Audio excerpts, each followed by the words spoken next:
All right, so hey, what a fantastic series of lessons this has been. I'm really honored to close out the semester, the set of series here today with a study of the book and the person of Job.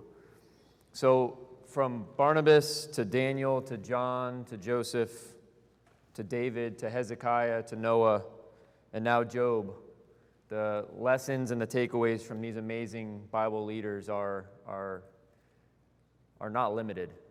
And I tell you, when Kurt Cruz sent out an email and was asking for men to lead this series, I didn't see the email probably for several hours later, and I saw a bunch of replies, and I said, oh no, my choice is going to be taken, right? So I was very happy when I was looking down and seeing what everybody chose. I really had in mind, I really wanted to study Job today. So we saved Job for last, certainly not best, but very, very happy that he made the list. So why Job?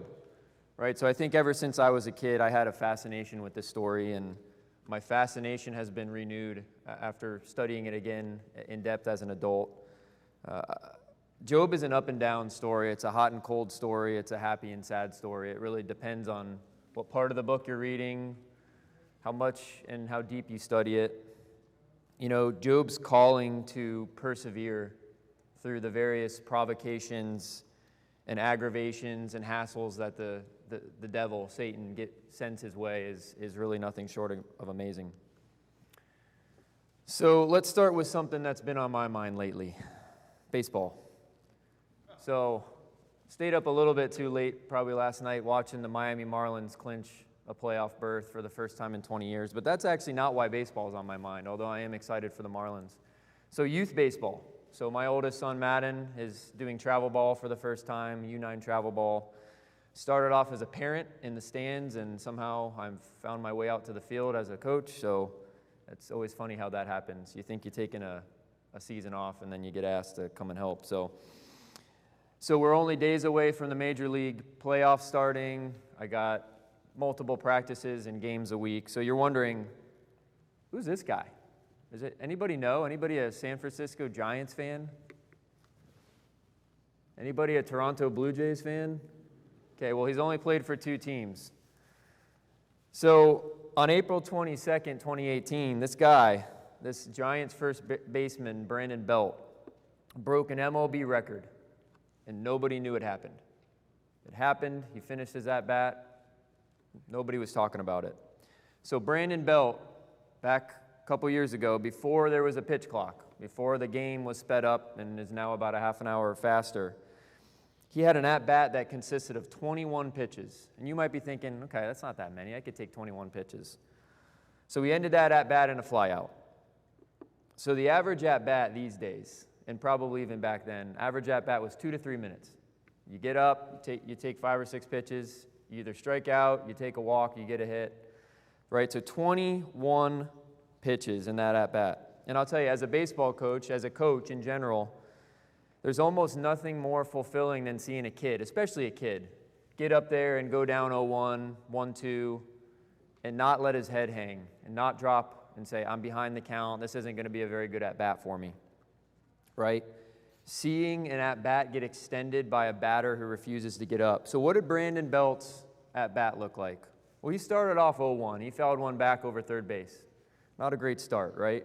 He then took a ball. Okay, we're battling back. We're getting back ahead of the count. We're trying. He then swung looking. He swung at a ball, missed it. So he's down 1-2, right? He's toast. He's behind the count, 1-2. What's he going to do? He then starts fouling pitches off. So he fouls pitch number 4, number 5. He takes a ball with number 6. So for those keeping track at home, we're at 2-2, right? It's okay. He's gotten back a little bit.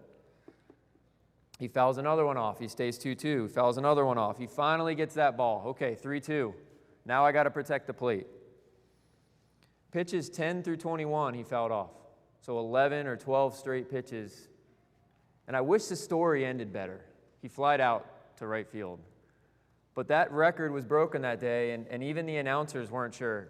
How long is the longest at bat, right? So this is nothing really more to just share with you a story, a 13-minute story of perseverance. 13-minute, and if this at-bat happened in today's game, it was probably a 5 to 6 minute story of perseverance. So we're going to stay on the baseball theme, and maybe a player that folks more recognize, not only maybe just the face on the left side of that screen, but the back of the jersey there, Cal Ripken Jr.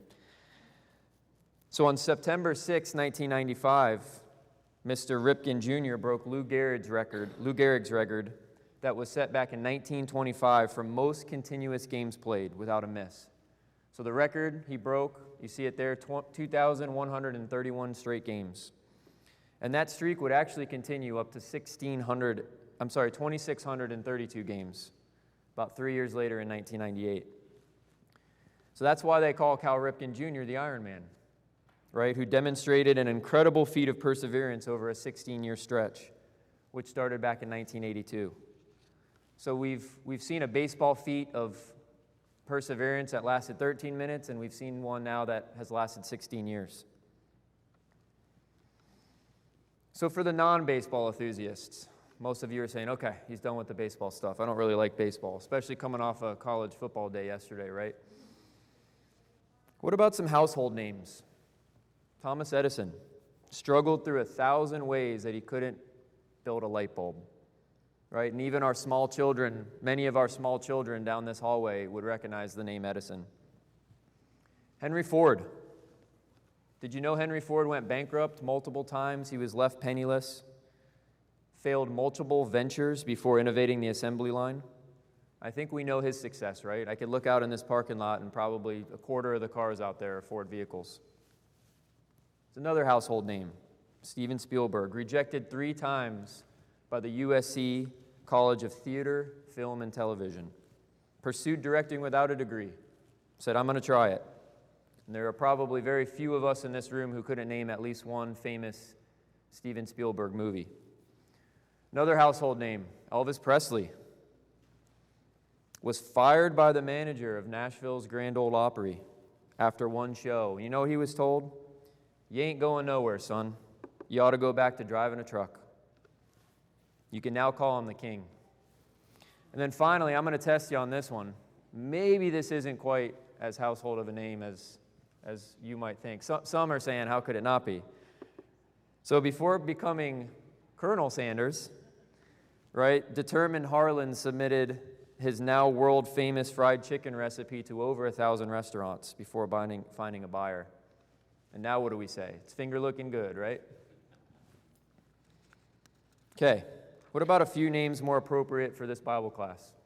Jeremiah continued over and over to demonstrate his faithfulness by sharing God's revelations to a wicked nation. Next one's maybe more obvious, right? Who struggled more in the New Testament than Paul? He went from, of course, killing Christians to being one himself.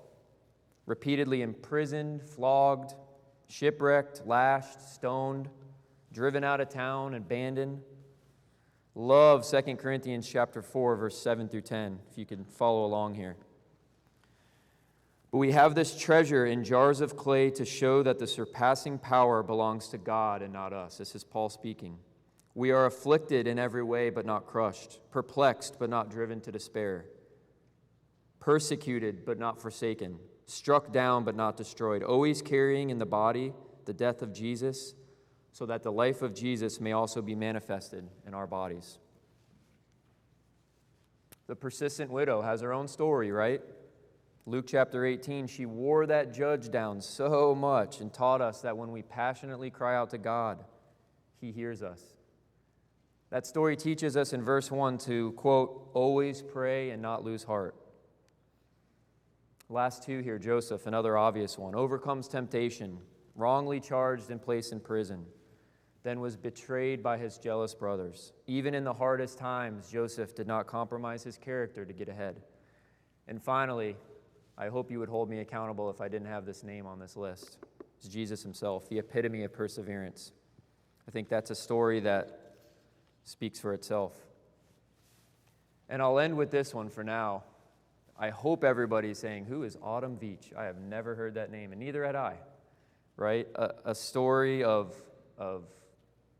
incredible nature. So 2015, the year's 2015, 16-year-old Autumn Veach was forced to journey for 3 days in the Washington state wilderness after being the lone survivor in a deadly plane crash.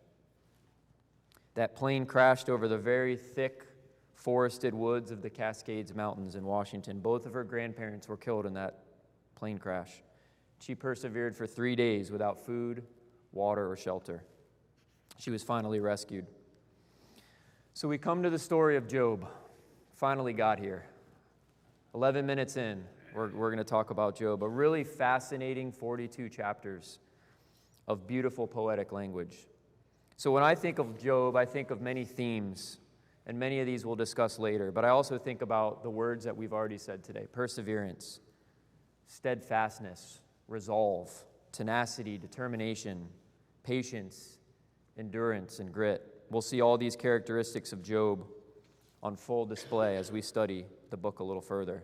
But let me pivot for one moment. It's a tough question to ask, and it's a tough question to answer. Have you suffered? Rhetorically, of course. I think the answer resoundingly from everybody in this room is, of course. But we've all suffered probably in different ways. We're human, right? Many of us suffer, unfortunately, to much deeper levels than others. What I've learned in my short time is that turmoil comes in all shapes and sizes. A quick anecdote: I began coming to this church when I was 10 years old, and I sat over here, 4th, 5th grade.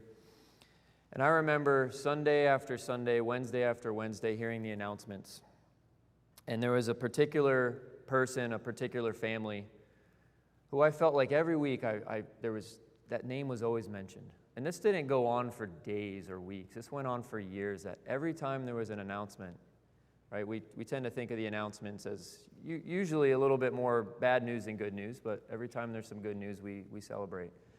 And I just remember my childhood being filled with these stories of this individual and his family just going after turmoil, whether it was physical, it was mental, it was psychological. And it really helped at a young age teach me empathy and introspection. I often ask myself in my own head over here as a young kid, why him? Why again? Not that I ever thought, why can't it be somebody else? But in some ways, why does it have to be this family every week, every month, every year? And so every time I heard about yet another unfortunate event during those announcements, I started to ask myself the question that you ask once you read Job of why? Why? And we'll dive a little bit into that today. And what I'll leave you with is I've always looked at challenges and turmoil and despair as a storm, right? And we've gone through a few storms here recently. So I think of it as this way. Each and every one of us in this room is either in one of three places, right? We're either in the midst of a storm. You don't know you are sometimes until you look back on it. You've either just gotten out of a storm, or you're just about to go into a storm. And so what's beautiful and a little bit sad about the story of Job is it really encompasses all three facets of us being in the midst of a storm. So finally, a few questions, rhetorical questions, just to get you thinking. I think what you'll see with some of these questions is you can resoundingly shake your head, absolutely. The answer to that is yes. And others, you might say, it's a little bit tougher to answer. We could probably have an entire series or entire lesson on some of these questions. So is the book of Job a feel-good story?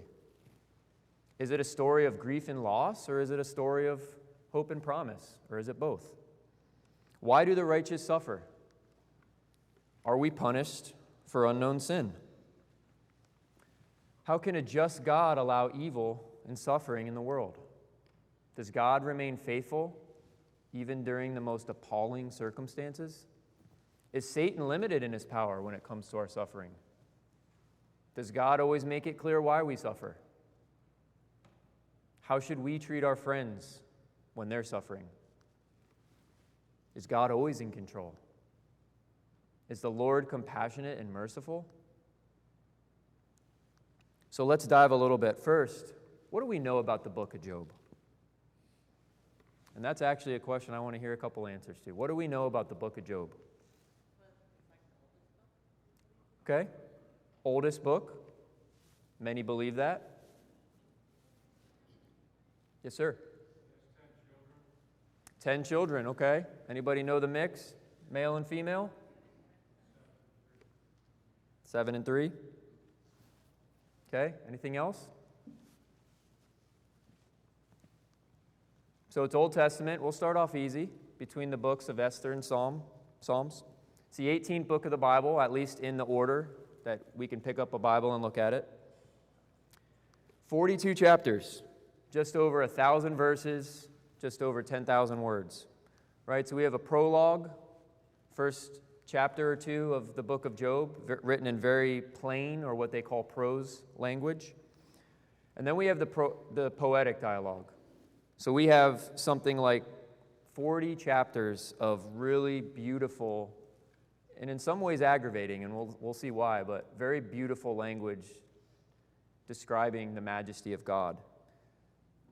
And those dialogues are really between 6 different people, 6 different entities, right? You have Job, of course. You have Job's 3 friends. You have Elihu, who is introduced toward the tail end of the book. And then, of course, God gets involved and God interjects. And then, of course, you have a prologue, which very closely mirrors the epilogue at the very end, very closely mirrors the prologue at the beginning to really summarize, what did we just read? What is the outcome of the story? So the author, do we know? Not really, right? Some say Moses, others say Job, some say a combination. For the purposes of our Christian walk and the lessons that we can draw and apply to our lives from Job, it doesn't matter. It's one of 5 poetical books. So, quiz time. What are the other 4? Psalms,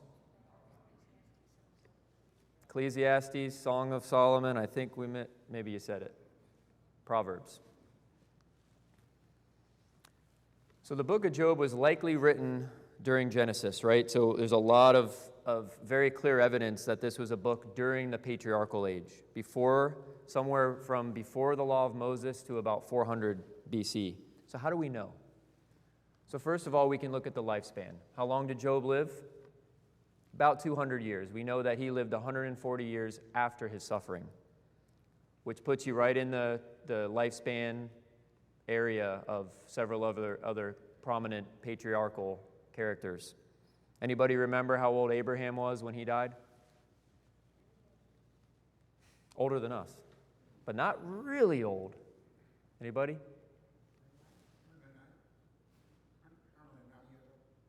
He was 175 when he died, and Moses was 120. So it puts him right in that area. What about wealth? What do we know about Job's wealth? Did it talk about all the silver and gold and gems that Job had? No. It talked about, a little bit boring to me, but maybe not so much back then, it talked about his livestock, right? How many oxen, how many donkeys. He also had priestly duties, right? So the book talks about the fact that he offers sacrifices on behalf of his children, on behalf of himself. And then maybe the clearest evidence, there's no reference in this book to Israel, any exodus from Egypt, the Mosaic Law, or the tabernacle. And as we said earlier, many believe it is the earliest recorded book of the Bible. Okay, what about the man? We talked a little bit about the book. What about the man? Where is he from? Ewa? Uz? The land of Uz, adjacent to the land of Midian. What do we know about his character? Very righteous. Also rich. Not always 2 words that come together, right?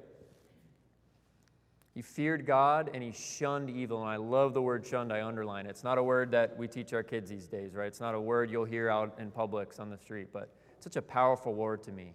To blot out, to ignore, to put away, to not even think about it, right? We talked about his 10 children, and I put in here parentheses, right? 10 children twice. We'll talk a little bit about that later. We talked about his riches. Look at that. It's a big farm, right? I don't know how you handle all those unless you have a lot of help. 7,000 sheep, 3,000 camels, 500 yoke of oxen. How many oxen is that? How many oxen in a yoke? 2. 500 donkeys and many servants, as verse 3. What's beautiful in chapter 42, right, is that we learn he was blessed. the latter days of Job were even more blessed than the beginning. We also know that this man was great. He was the greatest of the people of the East. Verse 3. His greatest asset, we said it earlier, his righteousness, his faith. And the Bible is not shy to exclaim that over and over. And unfortunately, throughout the book, we know he suffered very, very greatly. Job is also mentioned in 2 other books. He's mentioned in Ezekiel, Old Testament, and he's mentioned in James, New Testament. In Ezekiel chapter 14, it's very beautiful that Job is mentioned as a part of Ezekiel chapter 14 with the men Noah and Daniel. Why is he mentioned in Ezekiel chapter 14? Not just for the righteousness. The context of this verse is that they were men who saved others. Right? So we think about Noah. He spared his family through his righteousness, through his faith. What about Daniel? We know that he saved his companions as a part of Nebuchadnezzar's dream. And then, of course, when you think of Job, you may not really think about the part of the story where Job saved lives. Whose lives did he save? Who did God spare at the very end of the book of Job? Those friends, right? Oh, those friends. We're going to talk about those friends here in a few minutes. Job probably didn't have to do that. But we know that God spared those friends after Job did one very powerful but simple thing. And what was that?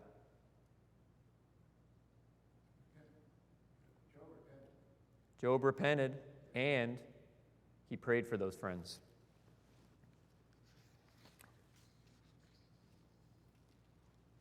And then James chapter 5, verse 11 also mentions Job. This is probably maybe more of a common verse that we know Job is mentioned in. It says, have you heard of the steadfastness of Job? Going back to that resilience, going back to that perseverance. I love the word steadfastness. Again, not a word that our kids outside of these walls have probably heard. And you have seen the purpose of the Lord, how the Lord is compassionate and merciful. So we're going to dive very quickly, and we're probably going to skip a lot of the middle content I've prepared just so we can make sure we can tie this all at the end. So chapter 1 is a very important chapter in the book of Job, right? It talks about Job's prosperity, and it begins the explanation of how Job goes through multiple calamities. So Job is introduced. We know that God allows Satan to test Job. What does it say? And if you're not in Job, suggest you get there. We're going to be spending quite a bit of time there. What does verse 8 say about Job? Have you considered my servant, that there is none like him on the earth, a blameless and upright man? Did Job volunteer for this? You know what we call this in the corporate world? He didn't volunteer. He was voluntold. You ever been voluntold? Hey, it feels like I'm asking you to do something, but I'm not really asking, I'm telling. Right? So this is an example of an honor, right? That God out of the entire world, the entire earth, would consider a man like Job. Anytime I've been presented with an opportunity at work, it doesn't always feel like I get a choice. Although at the end of the day, you do, right? But this is hey, we're presenting something to you, and we expect you to take it, right? So Job, it's coming. Be ready for it. You don't really have a choice. So boundaries are set. What do we mean by this? So Job is volunteered, whichever way you want to go. Boundaries are set. What do we mean by boundaries are set? There were some limits, and what was the big limit on the table here? Don't lay your hands on his person. Please don't kill him. And it probably wasn't a please don't kill him, it was a hey, you're not going to kill him, right? This is God talking. So only against him do not stretch out your hand, we read in verse 12. So then Satan quickly gets to work. I mean quickly, right? These 4 messengers come. Were these good messengers? Well, they were probably good messengers. Did they have a good message? So when somebody comes to your house with a message, what are you hoping? Whew, I hope there's some good news coming. And what was the case in all 4 of these messengers? And you'd probably consider as each one came, the news got what? Got a little bit worse. So we read verse 14, verse 16, verse 17, verse 18. These messengers come. First 3 verses after these messengers come, we learn what?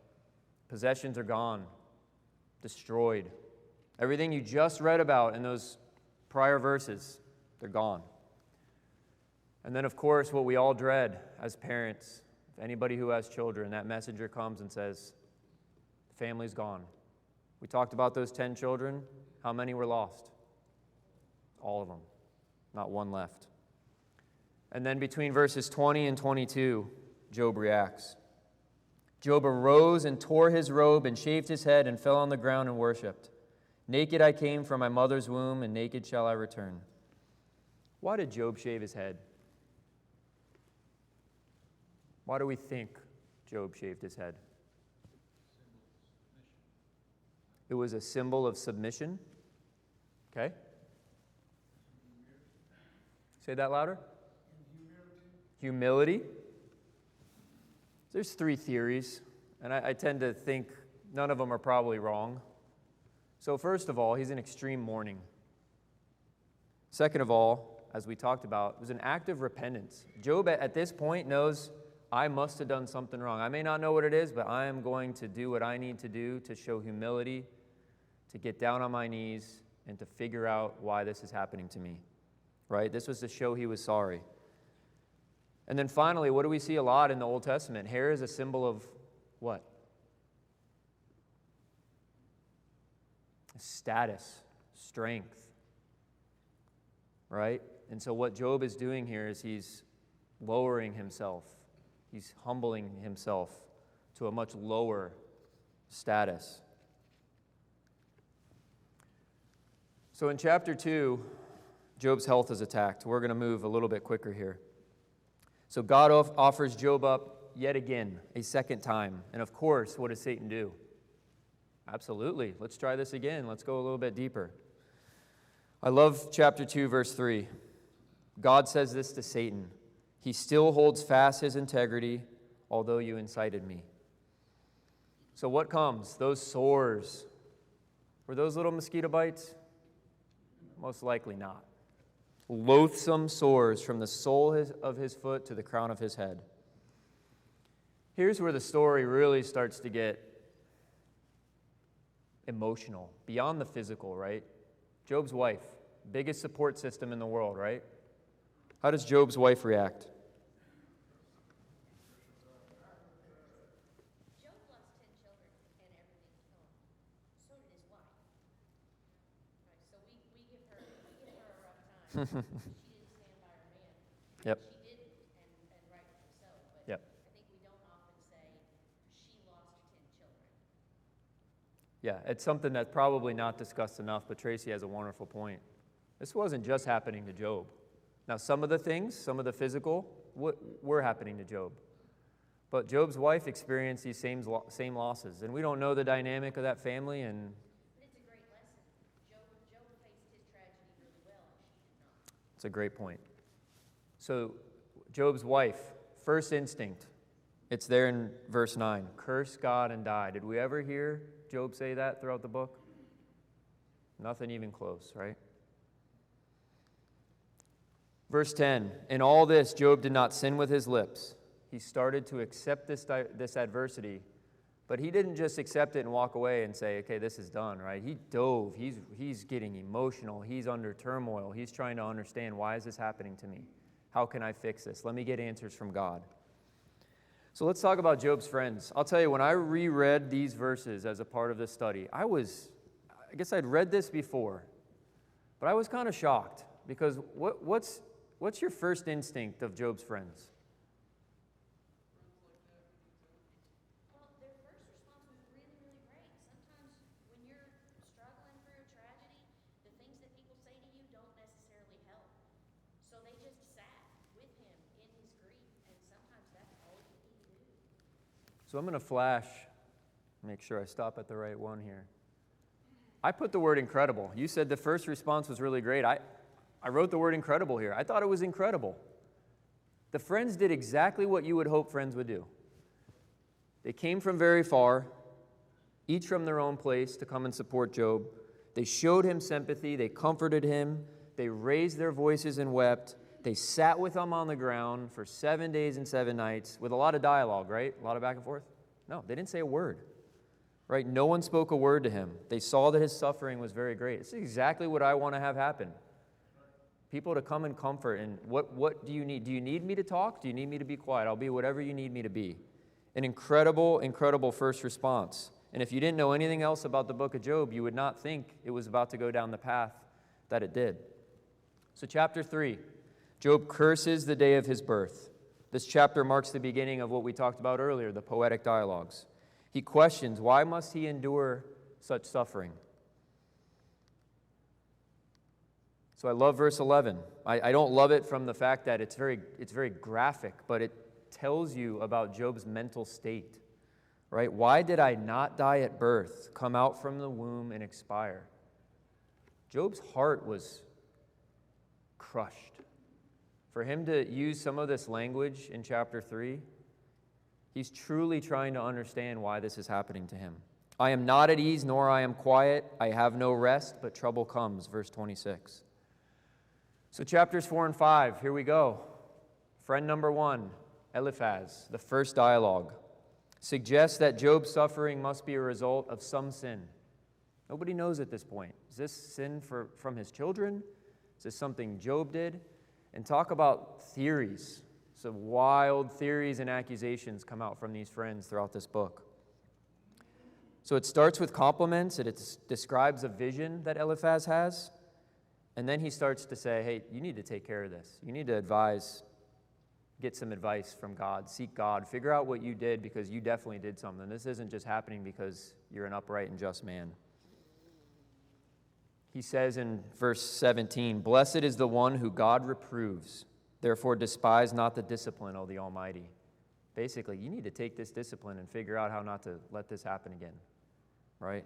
So those really supportive friends, the tides are starting to turn here. So Job responds, of course. Job defends his anguish. He questions what he does and did himself. And he sees death as imminent. He basically is saying, I might as well be dead. There's nothing worse than what I've gone through. I know it's coming. This is what Job is feeling at the time. So that I would choose strangling and death rather than my bones. Verse 15. Why do you not pardon my transgression and take away my iniquity? For now I shall lie in the earth. Verse 21. And here comes Bildad, chapter 8, first dialogue. Again, new friend coming to the table. What do you have to offer? Well, Job, you need to go repent. You need to do it. You need to cover all your bases here. You need to go repent for yourself, and you need to go repent for your children. Job responds, of course. So what we're going to see is this theme. It is many, many, many chapters of back and forth. Job shows his righteousness and his humility in a lot of ways throughout these dialogues, but he also shows some anger and disgust. Job fluctuates a lot through these verses. So Job brags about God and questions how a person can even argue with him. And then he also pleads with God for reverence and desperation. Chapters 11 through 13. This is now Zophar's first dialogue, and he responds to Job, and then Job responds again with resolve. So Zophar accuses Job of lying and suggests that he deserves even worse than he got. Can you imagine what Job has already gone through? And his friends are saying, hey, that's not enough. More should be coming to you. And by the way, I'm accusing you of lying, and I don't even know what you lied about. But you must have. You must have done something. Job defends himself in some really beautiful language in these chapters. He explores the mysteries of God. In verse 13, with God are wisdom and might. He has counsel and understanding. He's holding firm. He's holding fast to that faith in God. So we're going to blast through a lot of the middle dialogue here. So chapters 14 through 31, the friends continue to, what I put here is the word debate. It's So as I'm reading this and I'm restudying this, it felt like a debate. It felt like this was not to, I know there's political debates going on that I certainly have not been watching purposely, but it feels like this was a debate stage. In a lot of ways that you see when Elihu comes in later, it kind of felt like one. This was in a public setting. Others were watching this and listening to these words. So I'm going to just skip through these pretty quickly. And I'm going to stop at a few of them. Chapter 16. Job calls his friends miserable comforters. And he also says, God has worn me out.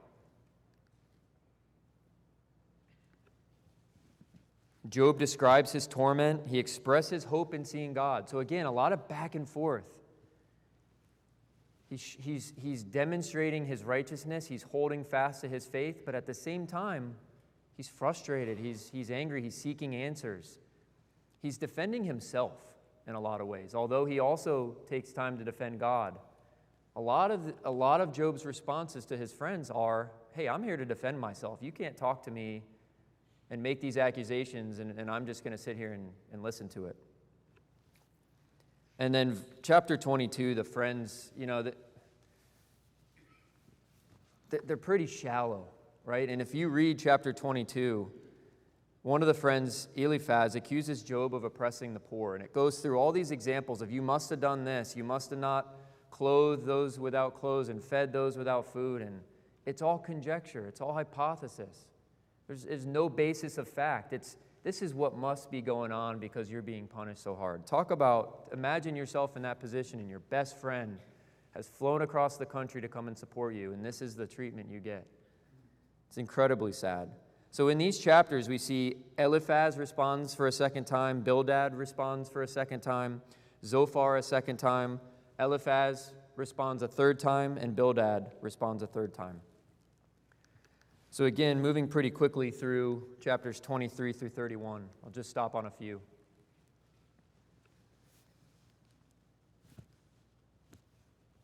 Chapter 26 is another one I would star and say, in these verses, Job beautifully describes God's majesty through creation. Right? If we had time to read these verses, I wish we did. But really, really beautiful accounts of Job showing his humility.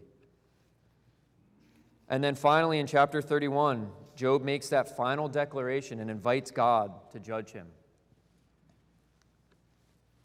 So Elihu comes in. Chapter 32, which is a little strange. This is a character we hadn't read about. There was no introduction, chapter 1, chapter 2, in that prologue. Who's Elihu? Do we know who Elihu is? We know he was a character not previously mentioned. We know that he intervenes and shows his criticism not only of Job, but especially of the three friends. It says multiple times that Elihu burned with anger. It says it 3 times throughout these few chapters. He burned with anger. What we know about Elihu is he was around for this back and forth, this debate, as I called it. He was there. And boy, was the rage filling up in his belly. So he was younger. He made that very clear that he sat back and waited. And I'm not going to get involved until there's a pause in this conversation. And it's very clear in rereading these chapters that this dialogue back and forth, there weren't minutes and hours and days between these dialogues. This was rapid fire. This was debate stage material without the commercial breaks, right? And Elihu finally comes in when the verses say, hey, Job and Job's friends didn't have anything else to say. They took a break. And Elihu steps in and says, my turn. And Elihu piles on. He piles on to the friends. He piles on to Job.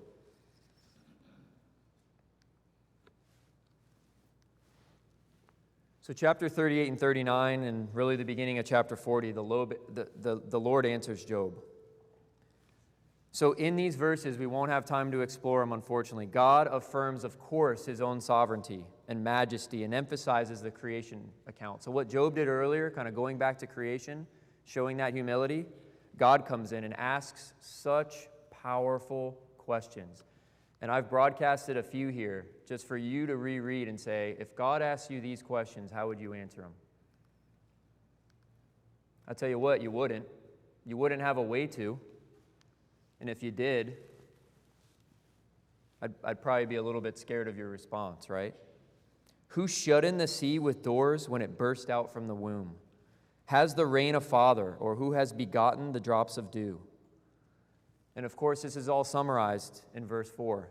Where were you, Job, when I, God, laid the foundation of the earth? Last few chapters of this wonderful book, Job humbles himself, and then God presents a challenge. Job declares silence. Job puts his hands up and says, I'm done. There's nothing more than I can do. I can't convince these friends. I can't make sense of this. And I certainly am not going to curse God and die, as we saw earlier with the language with Job's wife. Some really cool verses of the Bible are in chapters 40, right? So we learn about Behemoth, and then a really, really interesting description of Leviathan. I think a deeper description of Leviathan than Behemoth, right? What God says about Behemoth in his account of creation is that his bones are tubes of bronze. In describing Leviathan, terror danced before him. And then we finally get to the end of the story. Job confesses and repents. He displays his sincere humility. Chapter 42, verse 3. These are the last words of Job. I had heard of you by the hearing of the ear, but now my eyes see you. I had always heard, but I didn't have the resolution, the perseverance to see you with my eyes. Therefore, I despise myself and repent in dust and ashes. And of course, what we talked about earlier, God comes in and very sternly admonishes those friends, but forgives Job. So very interesting, the language we talked about earlier that Elihu used, my anger burned against them, my anger burned against them, my anger burned against them. God uses the same language about the friends in verse 7 of chapter 42. In verse 8, not to deal with you according to your folly. And then finally, in verse 9, the Lord accepted Job's prayer.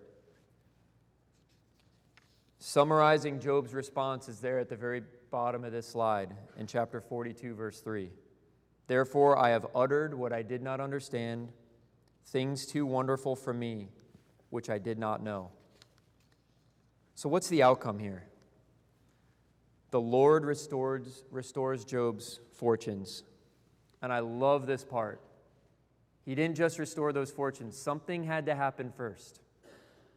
When he had prayed for his friends, everything that Job went through, everything those friends did to pile on, and his fortunes would not have been restored had he not prayed for those friends. And what we talked about in those other references in the Bible to Job, Ezekiel and James, he spared their life. God gave Job twice as much as he had before. Look at these astounding numbers. I didn't know what to do with 7,000 sheep. What do you do with 14,000 sheep? 6,000 camels, now 1,000 yoke of oxen, 1,000 female donkeys. Bible doesn't indicate what happens to those servants, right? Does he have many servants now? Twice as many servants? Pretty sure with that many animals, he had quite a few servants. And how this story ends is beautiful. Just as those friends came to him and were supportive, what the Bible says in chapter 42, verse 11, his network, his support system came to him and, quote, showed him sympathy and comforted him. We talked about those sons and daughters. Again, 10 new children, 7 sons, 3 daughters. Quote, in all the land there were no women so beautiful than those daughters. And then finally, we talked about this. Job lived another 140 years, saw 4 generations, and, quote, died an old man full of days. So if you could summarize the book of Job in one word, how would you do that? It's tough. I tend to think of the word why. In a lot of ways, we don't know. We don't know why. The mysteries of God, we don't know why. But it certainly is a book of perseverance, suffering, righteousness, the majesty of God. Why do bad things happen to good people? We still read this account and have a lot of the same questions than when we started. And let me just flash the lessons that I take away from this book. We don't have all the answers. comfort those who suffer. Suffering should cause us to search for those answers, and the answer is always God. Maybe an obvious one, don't be like Job's friends. Be like Job's friends at the very beginning of this story, but certainly not in the middle and the end.